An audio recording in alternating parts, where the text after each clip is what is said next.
الحمدللہ رب العالمین والصلاة والسلام علی سید الانبیاء والمرسلین قال اللہ تعالی وتبارک فی القرآن المجید والفرقان الحمید فی شان حبیبہ مخبرا وآمرا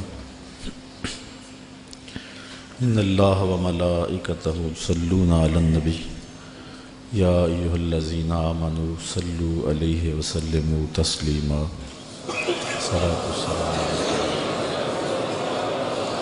وعلى آلك وأصحابك محبوبا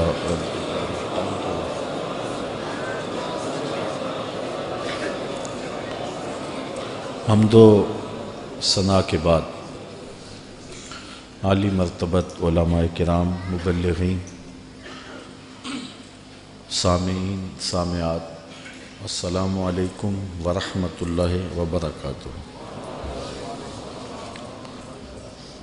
آج 10 محرم الحرام ہے اور یہ دن حضرت امام حسین رضی اللہ تعالی عنہ کی یادیں لے کر طلوع ہوتا ہے۔ ویسے تو ہر دن امام حسین کا دن ہے، لیکن 10 محرم الحرام کو ایک خاص نسبت ہم سے صدیاں قبل دوپہر کے وقت عظیمت کی جو داستاں انہوں نے رقم کی تھی، آج اہل ایمان کائنات کے گوشے گوشے میں ان کو خراج پیش کر رہے ہیں۔ اتنے آنسو کسی کے لیے نہیں بہے جتنے امام حسین کے لیے بہے، اور اتنی آہیں اور سسکیاں کسی کی محبت میں نہیں ہوئیں جتنی حضرت امام حسین رضی اللہ تعالی عنہ کے لیے ہوئیں۔ صدیاں اداس ہیں حضرت امام حسین کے لیے۔ نواسہ رسول نے عظیمت کی جو داستاں رقم کی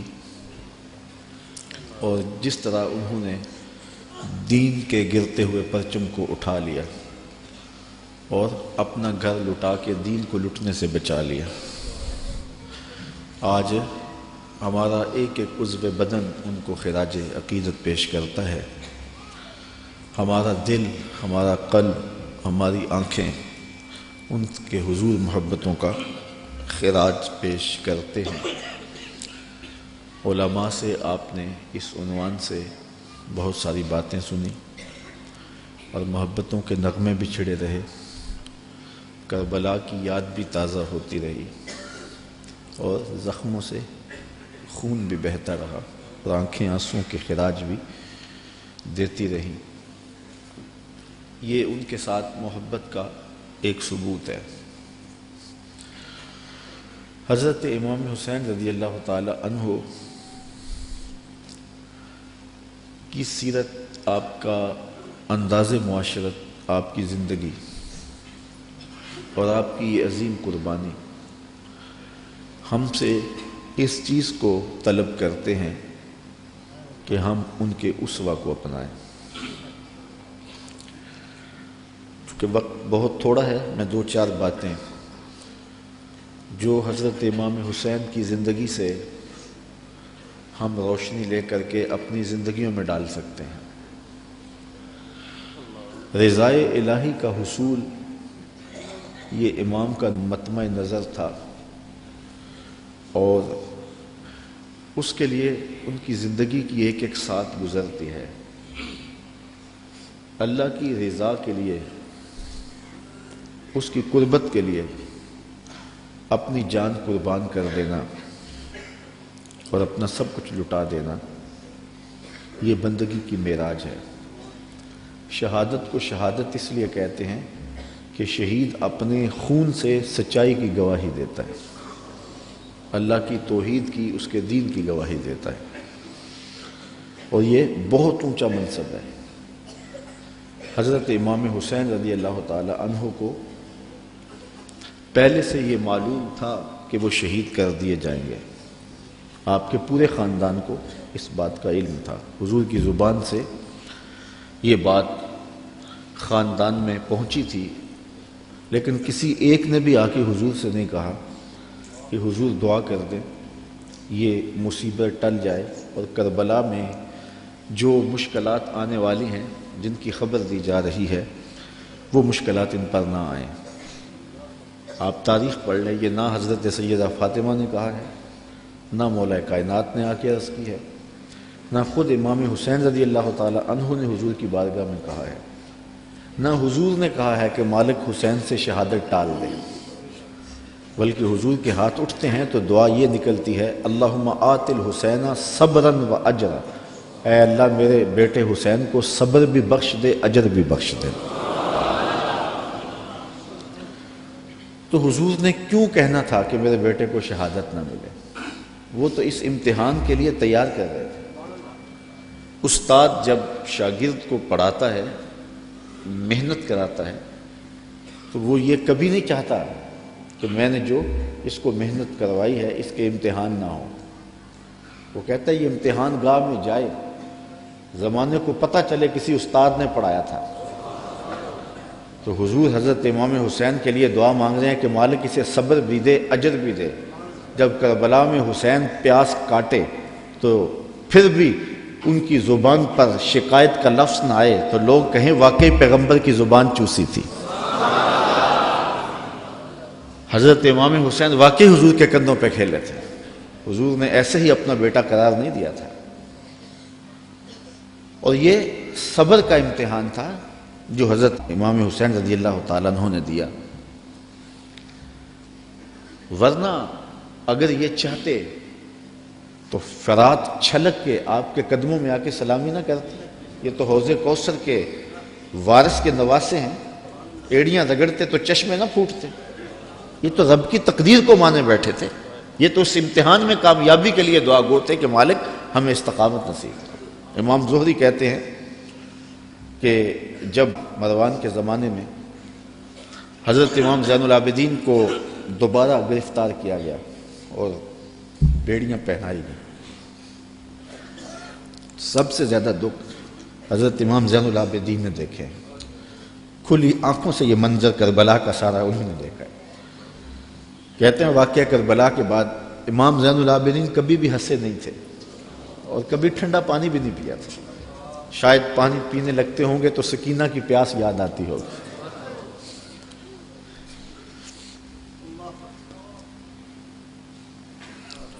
لیکن آپ کے ہاتھوں میں ہاتھ کڑیاں ڈال لی گئی اور قید میں ڈال دیا گیا۔ امام زہری کہتے ہیں کہ میں نے جو ہی امام کو دیکھا تو امام زہری رو پڑے۔ امام زین العابدین نے کہا زہری رو کیوں رہے ہو؟ میں نے کہا حضرت آپ کے ان ہاتھوں میں ہاتھ کڑیاں ہیں، پیغمبر زادے ہو، دنیا کو دین دیا ہے، اور آج آپ کے ہاتھ میں ہاتھ کڑیاں ہیں۔ بے مروت بے وفا تیرا بھی کیا افسانہ ہے، جس نے اپنی ہی شمع کو گل کیا تو وہ پروانہ ہے۔ تو کہا یہ لوگ کتنے ظالم ہیں جنہوں نے آپ کے ہاتھوں میں ہتھ کڑیاں ڈالی۔ اور امام زہری کا دل پھٹتا جا رہا ہے۔ امام زین العابدین فرمانے لگے زہری پریشان ہونے کی ضرورت نہیں، ہم تو اس کی تقدیر کے اوپر راضی ہیں، ورنہ یہ زنجیریں کیا ہیں، آپ نے جھٹکا دیا زنجیریں ٹوٹ گئیں۔ کہا یہ ہمارے لیے نہیں ہے۔ تو یہ کربلا کی مشکلیں ٹل جاتی اگر حضرت امام چاہتے، لیکن انہوں نے تو مشکل کو سہ کے اور قربانیاں دے کے عظیمت کی داستان رقم کرنی تھی، اور وہ زمانے نے دیکھا۔ تو حضرت امام حسین رضی اللہ تعالی عنہ کی سیرت سے یہ چیز سیکھی جا سکتی ہے کہ ہم اپنے آپ کو قربانی کے لیے تیار کریں اور اپنے فکر کی، اپنی سوچ کی پرورش اس طرح کریں کہ کبھی مشکل وقت میں کھڑا ہونے کا مرحلہ آ پہنچے تو پھر ہمارے قدم ڈگمگائے نہ، پھر ہمارے پاؤں میں لرزش نہ آ جائے، ہمارے زوردار نعرے اور ہمارے پرجوش خطاب، ہماری خطابت کے تن تنے اور ہمارے فلسفے وہاں دم نہ توڑ جائیں جہاں کھڑے ہونے کا وقت تھا۔ یہ ناداں سجدے میں گر گئے جب وقت قیام آیا۔ تو ہم نے اپنی پرورش حضرت امام حسین رضی اللہ تعالی عنہ کی اس فکر کی روشنی میں کرنی ہے، تاکہ اگر کوئی ایسا وقت آن پہنچے تو پھر ہمارے قدم اکھڑنے نہ پائیں۔ حضرت امام حسین رضی اللہ تعالی عنہ نے یزید کی بیعت سے انکار کیا، اور اس میں ہمارے لیے سیکھنے کی یہ بات ہے کہ ہم کبھی بھی کسی ظالم کے ہاتھ پہ بیعت نہ کریں۔ یہ جو مصلی کی امامت ہے، میں اپنے اس جملوں پہ آپ کی توجہ چاہوں گا۔ یہ جو مصلی کی امامت ہے، یہ امامت صغرا ہے، چھوٹی امامت ہے، اور یہ تخت و تاج کی امامت جو ہے یہ امامت کبریٰ ہے، بڑی امامت ہے۔ ہم چھوٹی امامت کے بارے میں تو اتنے حساس ہیں کہ اگر کسی کے پاؤں کی انگلیاں بھی اٹھ جائیں تو ہم اس کے پیچھے کہتے ہیں نماز نہیں ہوگی۔ اگر کسی شخص کی داڑھی کا سائز چھوٹا ہو تو ہم اس پہ احتیاط کرتے ہیں کہ اس کے پیچھے نماز واجب الاعادہ ہے۔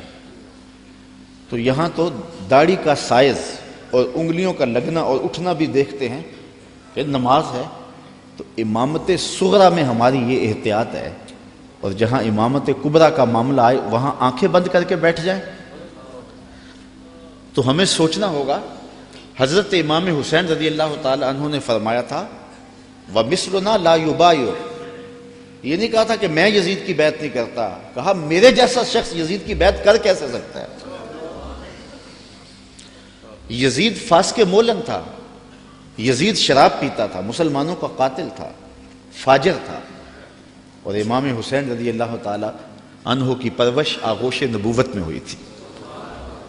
تو یزید کے ناپاک ہاتھ میں امام کا ہاتھ کیسے آ سکتا تھا؟ اور ابھی حضرت کہہ رہے تھے کہ لوگ سر بچانے کے لیے ہاتھ دے دیتے ہیں، اور امام نے ہاتھ بچانے کے لیے سر دے دیا۔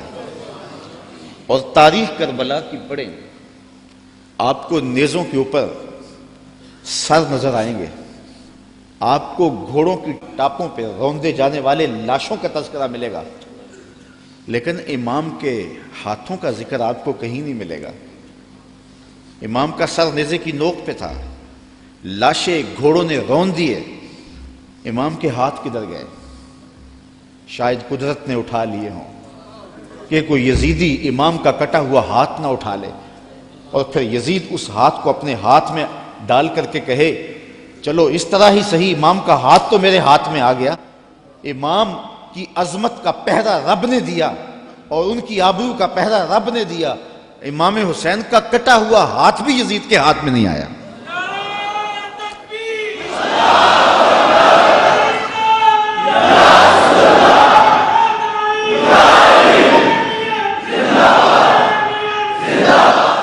اور اس ہاتھ کو بچانے کے لیے مدینہ چھوڑا۔ مدینہ چھوڑنا کوئی آسان تو نہیں نا، 8 دن کے لیے حاجی جاتا ہے نا، مدینے میں رہتا ہے، اور جب چھوڑتا ہے تو قیامت ٹوٹ رہی ہوتی ہے۔ کسی نے پوچھا تھا عمرے اور حج کا ماجرا، تو میں نے کہا تھا کعبۃ اللہ پہ پہلی نظر مشکل ہے اور روضہ رسول پہ آخری نظر مشکل ہے۔ تو 8 دن رہنے کے بعد وہاں سے پلٹنا قیامت ہوتا ہے۔ اور جس نے زندگی مدینے میں گزاری ہے، جو پیدا مدینے میں ہوا، جس کے گھر کا دروازہ مسجد نبوی کے اندر کھلتا ہو، جس کا مسکن اور مولد مدینہ ہو۔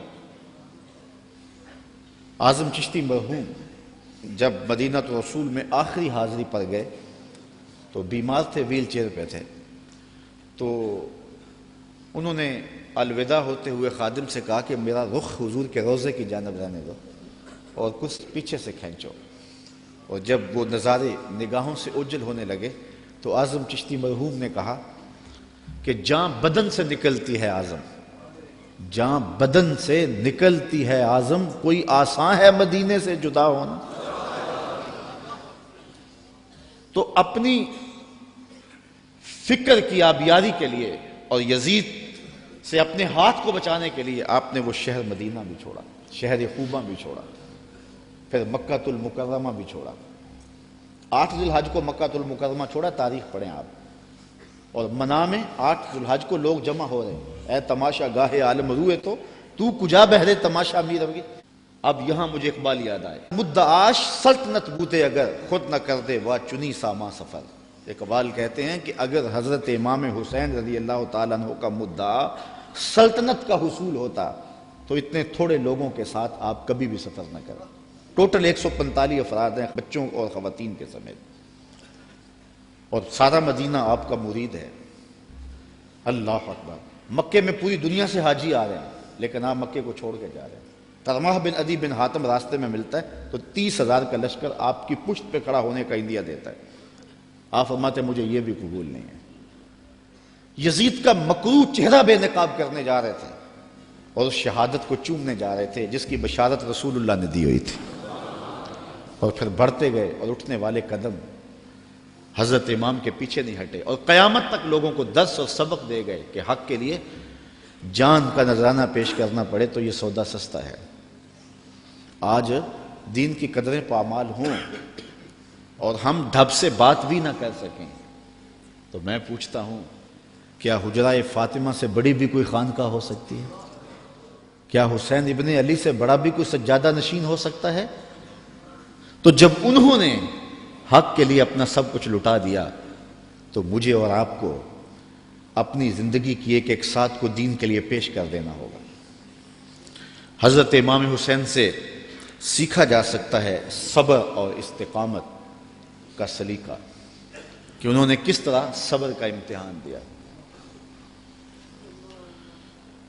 57-58 سال کی عمر کا شخص ہو اور اس کو یہاں سے چل کے باہر وضو خانوں تک 3 سے 4 مرتبہ جانا پڑے تو سانس پھول جائے گی، اور حضرت امام حسین ایک بار نہیں گئے، 71 بار لاشیں لینے گئے ہیں، 71 مرتبہ لاشیں لینے گئے ہیں، اور لاشیں بھی بیگانوں کی نہیں ہیں، اپنے بیٹوں کی۔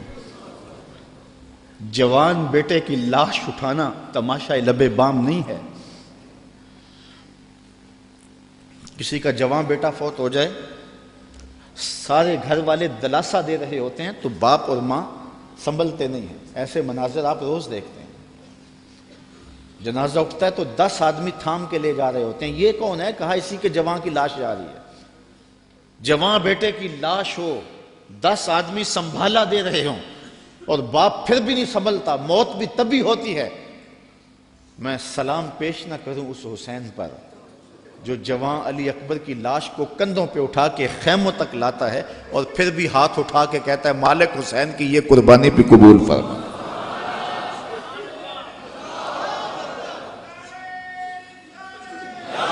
اتنے دکھ تو کو ہمالیہ پہ آتے تو اس کا پتا بھی پانی ہو جاتا، وہ بھی برداشت نہ کر پاتا۔ ابن راشد یہ کربلا کے واقعات کا چشمدید گواہ اور راوی ہے۔ وہ لکھتا ہے کہ میں خود کھڑا تھا اور میں نے حضرت امام عالی مقام رضی اللہ تعالیٰ عنہ کو دیکھا کہ انہوں نے اپنے سینے سے ایک جوان کی لاش کو لپٹایا ہوا ہے اور مقتل سے خیموں کی جانب آ رہے ہیں، اور وہ جوان اتنا قد آور ہے کہ اس کے باوجود اس کے پاؤں زمین پہ گھسیٹ رہے ہیں، اور مقتل سے لے کر کے خیموں تک ریت پر ایک لکیر بن رہی ہے۔ تو میں پہچانتا نہیں تھا اس شخص کو، وہ نوجوان کون ہے؟ تو میں نے کسی سے پوچھا، میں نے کہا یہ نوجوان کون ہے جس کو امام اٹھا کے لے جا رہے ہیں؟ کہا یہ امام حسن کا بیٹا قاسم بن حسن ہے۔ وہ منظر بھی زمانے نے دیکھا، 6 ماہ کا اصغر ہے اور حضرت امام ہاتھوں پہ لے کے فرات کے کنارے پہ کھڑے ہیں۔ یہ تمام حجت تھی، پانی کے محتاج نہیں تھے، کوثر چھلک کے قدموں میں سلامی دینے آتا۔ حسین ابن علی کے نام پر تو پانی رکتا ہی نہیں ہے۔ میں ذکر کر رہا ہوں، سب کی آنکھوں میں پانی نہیں آ رہا؟ یہ پانی تو آج تک سلامی پیش کر رہا ہے۔ پانی کا مسئلہ نہیں تھا، اتمام حجت تھی۔ کہا تمہاری لڑائی میرے ساتھ ہے، اس 6 ماہ کے بچے نے تمہارا کیا بگاڑا؟ تو پھر کیا ہوتا ہے؟ پانی نہیں ملتا، 2 شاخہ تیر ملتا ہے۔ 6 ماہ کے بچے کا حلق تیر کاٹ جائے، وہ حلق پہ تیر نہیں لگتا، باپ کا کلیجہ کٹتا ہے، لیکن خون ہاتھوں میں لے کے آسمان کی طرف اچھال کے بولتے ہیں مالک حسین کی یہ ننھی قربانی بھی قبول فرما۔ 71 لاشیں لائن میں پڑے ہوئے۔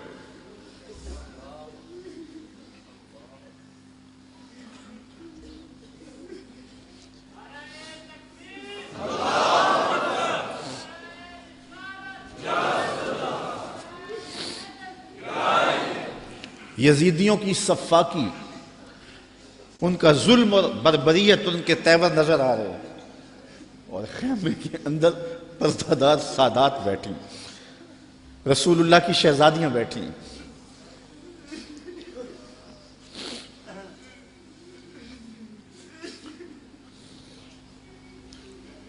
ان کا کیا دکھ ہوگا جو امام کے کلیجے میں ہوگا۔ اور وہ شہزادیاں یہ ہیں، کسی کا باہر بیٹا لیٹا ہوا ہے، ان کے بھتیجے اور بھانجے باہر لیٹے ہوئے، ان کو تلقین کرتے ہیں کہ صبر کا دامن نہیں چھوڑنا، اور امام گھوڑے کی زین پہ سوار ہوتے ہیں۔ بانکپن ایسا ہے جس ڈھب سے کوئی مقتل میں گیا وہ شان سلامت رہتی۔ زمانے نے دیکھا 71 لاشیں اٹھا کے خیموں تک لانے والا حسین جب گھوڑے پہ آتا ہے تو اشقیاء کی صف میں کھلبلی مچ جاتی ہے، آواز آ رہی ہے یہ کون ذی وقار ہے، بلا کا شاہ سوار ہے، لباس ہے پھٹا ہوا غبار سے اٹا ہوا، تمام جسم نازنی چھدا ہوا کٹا ہوا، پھر بھی ہے ڈٹا ہوا، یہ نبی کا نور عین ہے، یہ بال یقین حسین ہے۔ اللہ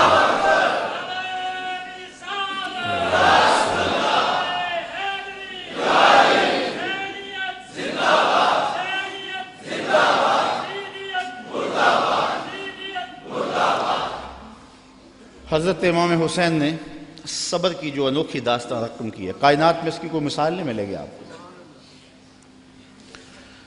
صبر کسے کہتے ہیں، اس کے بارے میں کہنے والوں نے بہت کچھ کہا ہے۔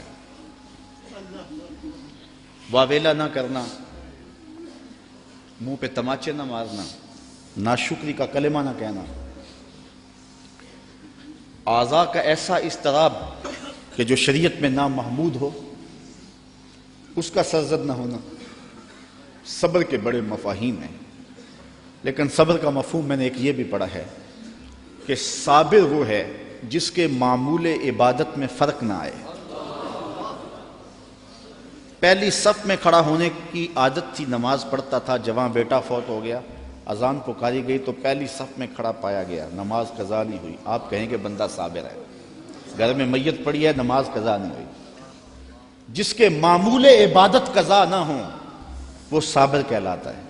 صبح اٹھ کے قرآن پڑھنے کی عادت تھی، گھر میں میت پڑی ہے، چلو دوپہر کو تدفین ہونی ہے، نماز پڑھی تو تلاوت آج بھی چھوڑی نہیں ہے، ہم کہیں کہ بندہ صابر ہے۔ اگر صبر کی یہ تعریف ہے کہ معمول عبادت قضا نہ ہو تو صابر کہلاتا ہے، تو پھر اس تعریف کے آئینے میں امام حسین کو دیکھو، 71 لاشیں پڑی ہیں، اپنا بدن زخموں سے چور ہے۔ محتاط روایت یہ ہے کہ آپ کا جب پیراہن اتارا گیا تو 113 تیر، 33 زخم تلواروں کے تھے اور 34 گھاؤ نیزوں کے تھے، کچھ نیزے بدن میں ٹوٹ گئے تھے، اور گھوڑے کی زین سے فرش زمین پہ آئے۔ صابر ایسا ہے کہ عبادت کا وقت آ گیا، سجدہ قضا نہیں ہونے دیا۔ ایسا صابر ہے کہ سجدہ قضا نہیں ہونے دیا، آتے ہی پیشانی سجدے میں رکھ لی، اللہم رضن بقضائک و صبرن علی بلائک تسلیما لامرک، اے اللہ سب کچھ کٹا کے، اور بچوں کی لاشیں پڑی ہیں، حسین کے لخت لخت سے خون بہ رہا ہے، لیکن حسین پھر بھی حاضر ہو گیا تیرے امر کو تسلیم کرتے ہوئے اور آنے والی مشکلوں پر صبر کرتے ہوئے، اور حسین تیرے حکم پہ راضی ہے، تو بھی بتا تو بھی حسین پہ راضی ہوا ہے یا کہ نہیں ہوا؟ آواز آ رہی ہے، اس نواسے پر محمد مصطفیٰ کو ناز ہے، اس پیاسے پر علی شیر خدا کو ناز ہے، اوروں نے بھی سجدے کیے پر اس کا عجب انداز ہے، اس نے وہ سجدہ کیا جس پر خدا کو ناز ہے۔ عابد ایسا کہ معمول عبادت قضا نہیں ہوا، سجدہ قضا نہیں ہوا۔ اب آپ جانتے ہیں کہ امام حسین کا سر جو تھا سجدے میں جھکا ہوا تھا کہ دست قاتل نے سر انور کاٹ لیا، اور پھر سر انور کو کاٹ کے نیزے کی نوک پہ چڑھا دیا۔ یزیدیوں نے اس لیے کیا کہ اپنے لشکر کو تسلی دیں کہ ہم کامیاب اور کامران ہوئے ہیں، دیکھو سر حسین کٹ کے نیزے کی نوک پہ چڑھ گیا۔ تو جب انہوں نے نیزے کی نوک پہ سر حسین چڑھایا تو لشکر یزید سے آواز آئی، یہ کیسا سر ہے جو کٹ کے بھی سر بلند ہے، اس کی سر بلندی اب بھی نہیں گئی، اب بھی یہ اونچا ہے۔ اور جب سر انور نیزے کی نوک پہ چڑھایا گیا تو اس انداز سے چڑھایا گیا کہ کٹی ہوئی گردن کا رخ آسمان کی طرف اور سر انور کا رخ زمین کی طرف۔ تو کسی شاعر نے تخیل باندھا، بآں کے سر نیزے پہ اور سوئے زمیں ہے روح، یعنی سجدہ ثانی کی ہے آرزو۔ رکعت میں 2 سجدے ہوتے ہیں، ابھی ایک ہوا تھا کہ سر کاٹ لیا گیا، حسین کی پیشانی میں دوسرے سجدے کی آرزو مچل رہی ہے۔ صابر ایسا کہ معمول عبادت قضا نہیں ہوا، اور پھر تلاوت بھی قضا نہیں ہونے دی۔ حسین کا سر نیزے کی نوک پہ ہے، لبوں پہ قرآن جاری ہے، چونکہ حسین کو لوریاں ہی قرآن کی ملی تھی۔ تو حسین ابن علی رضی اللہ تعالی عنہ سے صبر سیکھا جاتا ہے، استقامت سیکھی جا سکتی ہے، اور اپنی زندگی میں اس کا چراغاں کیا جا سکتا ہے۔ بہت ساری چیزیں سیکھنے کی ہیں اس خاندان سے، رواداری اور خودداری بھی سیکھی جا سکتی ہے۔ جب یہ لشکر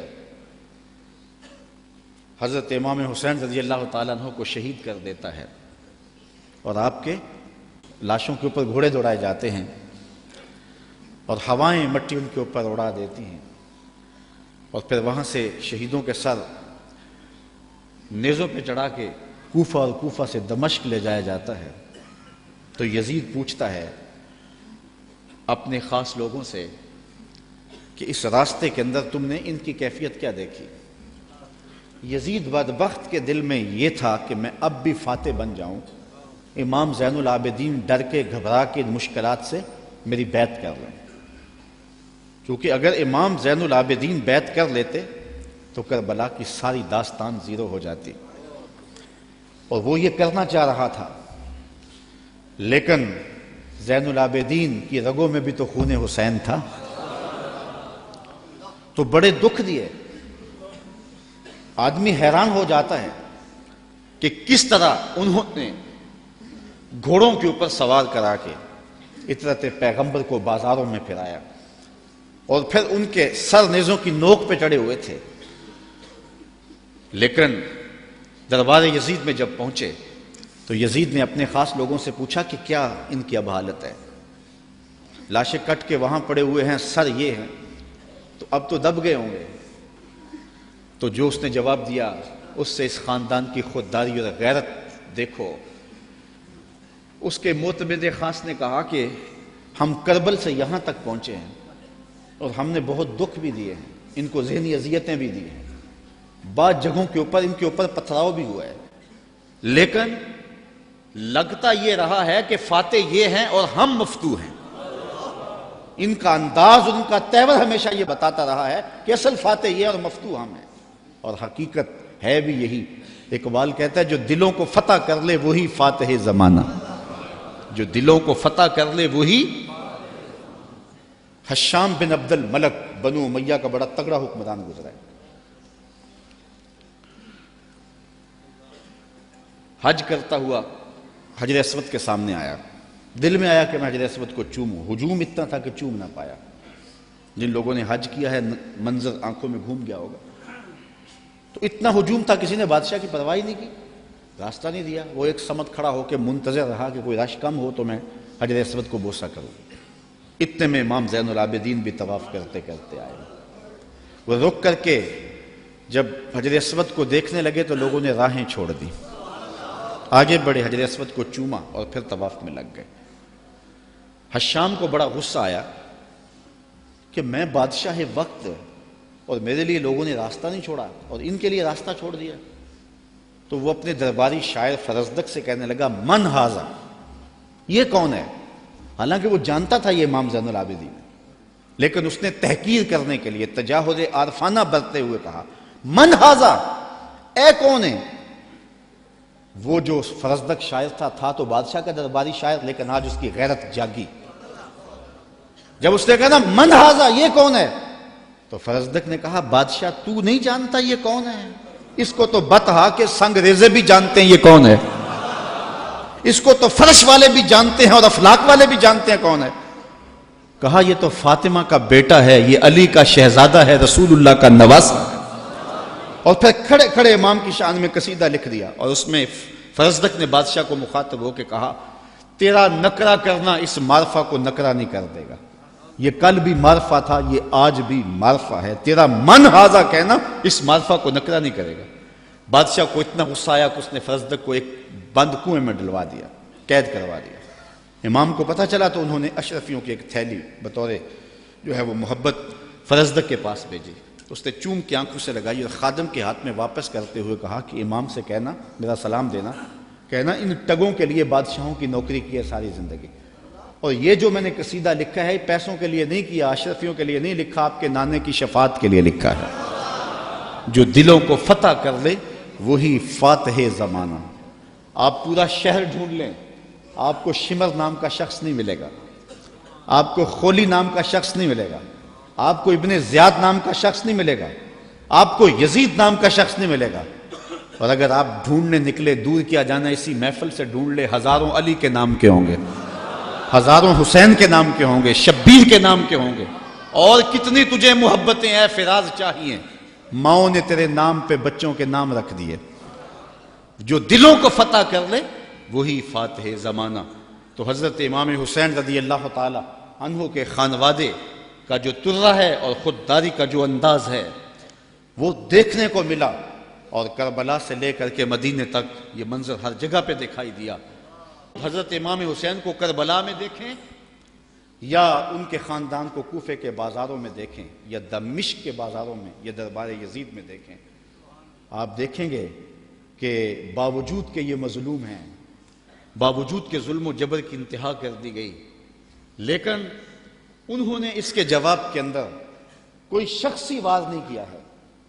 سارے کربلا کے واقعات کو پڑھتے جائیں، بلکہ اس واقعہ کو سمجھنے کے لیے صرف ایک واقعہ، اللہ نے مختار سقفی سے یہ کام لیا کہ اس نے قاتلان حسین کو چن چن کے مارا۔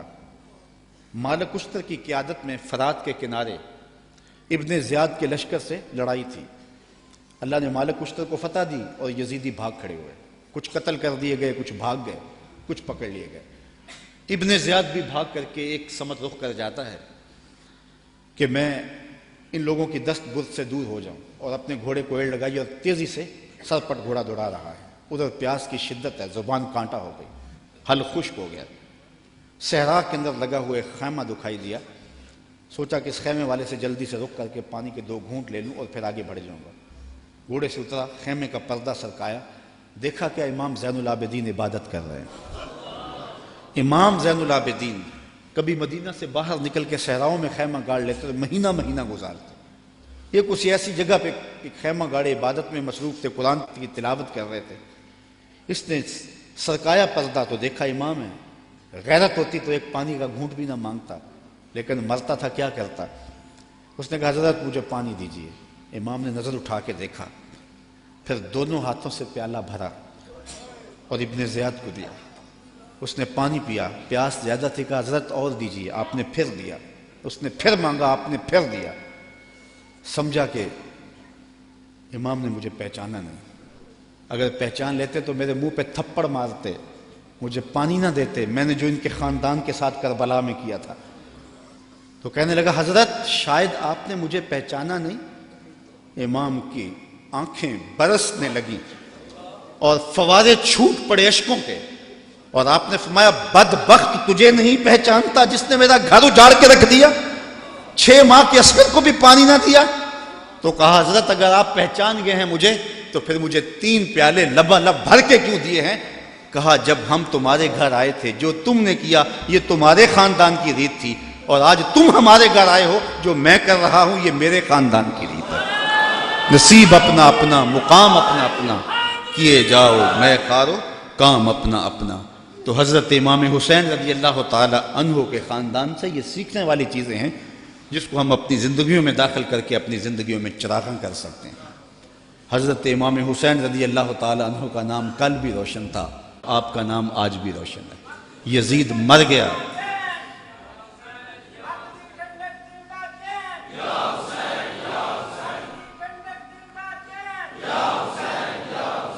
سارا دن بھی ہم نعرے لگاتے رہیں، یہ ایسا نام ہے کہ ہر لمحہ اندر ٹھنڈ اترتی رہتی ہے۔ میں کہتا ہوں آج کوئی ہے جو یزید کا نام لیتا؟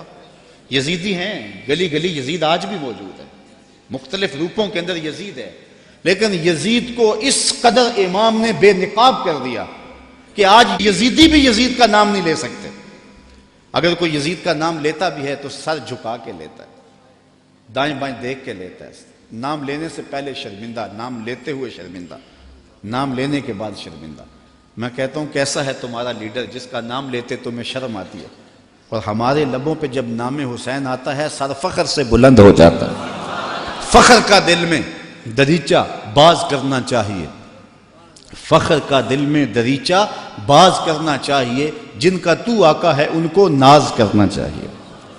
اے حسین ابن علی تم پر سلام، نازش آل نبی تم پر سلام، تم پہ لاکھوں رحمتیں لاکھوں سلام، اے شہیدان محبت کے امام۔ لالا گوں لالا بدن لالا کفن، اے چمن اندر چمن، زندگی ہی زندگی تیری حیات، اے حیات اندر حیات، افتخار ملت بیضا ہے تو، رب کعبہ کی قسم یکتا ہے تو۔ فخر کا دل میں دریچہ باز کرنا چاہیے، جن کا تو آقا ہے ان کو ناز۔ یہ اجتماع ناز کرنے کے لیے، ہم آ حسین والے نہیں ہیں، ہم واہ حسین والے ہیں۔ اتنے زخم تو کو ہمالیہ کے کلیجے پہ لگے تو اس کا بھی پتا پانی ہو جائے، لیکن حسین پھر بھی حق کالم لیے کھڑا ہے، پھر بھی عظیمت کی داستان رقم کر رہا ہے۔ یہ حسین ابن علی ہے، آج ان کی روح کو خراج پیش کر رہے ہیں، محبتوں کے آنسو بھی بہے، ان کے نام کے نعرے بھی لگائے، ان کے فکر ان کے مشن کو بھی سنا، ان کے مناقب بھی روحوں میں اترے، اس عظیم کام کو خراج بھی پیش کیا گیا۔ آؤ آج کے اس اجتماع میں عزم کر کے اٹھیں کہ ہم نقوش امام کو خضر راہ بنائیں گے۔ میں کہتا ہوں حضرت امام حسین نے تو لاشوں کے درمیان بھی نماز نہیں چھوڑی، 71 لاشیں پڑی ہوئی ہیں، پردے داروں کے پردوں کا دکھ بھی ستا رہا ہے، اور بدن میں تیر پیوست ہیں، اور نیزوں کی انیاں پسی ہوئی ہیں، اور گھوڑے کی زین سے فرش زمین پہ آ رہے ہیں۔ آپ نے ان حالات میں بھی نماز نہیں چھوڑی۔ ہم کیسے حسینی ہوں گے کہ 10 محرم کے دن بھی ہمیں نماز نصیب نہیں ہوگی؟ اگر 10 محرم کے دن بھی ہم نماز نہیں پڑھیں گے اور نام حسین ابن علی کا لیں گے تو پھر حرف حرف اور لفظ لفظ منافقت ہوگی۔ آئیے ان کا نام لیتے ہیں تو ان کے نقوش پا کو بھی خضر راہ بناتے ہیں۔ میں ایک نعرہ لگوانا چاہتا ہوں، امام کے نام کا خود لگواؤں گا، لیکن نعرہ بانکپن سے ہو، اوپر نیچے باہر ہجوم محبت ہے، تو ذرا یزیدیوں کو پتہ چل جائے کہ امام کا نام آج بھی زندہ ہے، اور محبتوں کے یہ تیور نعرہ تکبیر۔ اللہ آپ کو سلامت رکھے۔ حسین کل بھی زندہ تھا، حسین نعرہ تکبیر، نعرہ تکبیر، نعرہ رسالت، نعرہ رسالت، نعرہ رسالت، حسینیت، حسینیت، حسینیت، یزیدیت، یزیدیت۔ علامہ اقبال کا سارا فلسفہ نچوڑیں تو جو رس نکلتا ہے اس کا مصداق امام حسین بنتے ہیں۔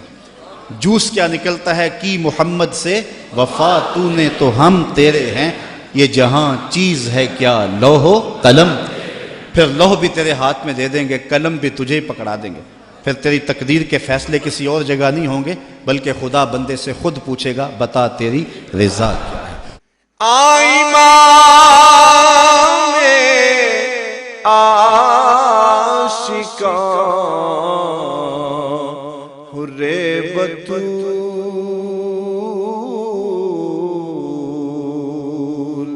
سرو آزاد بوستان رسول، السلام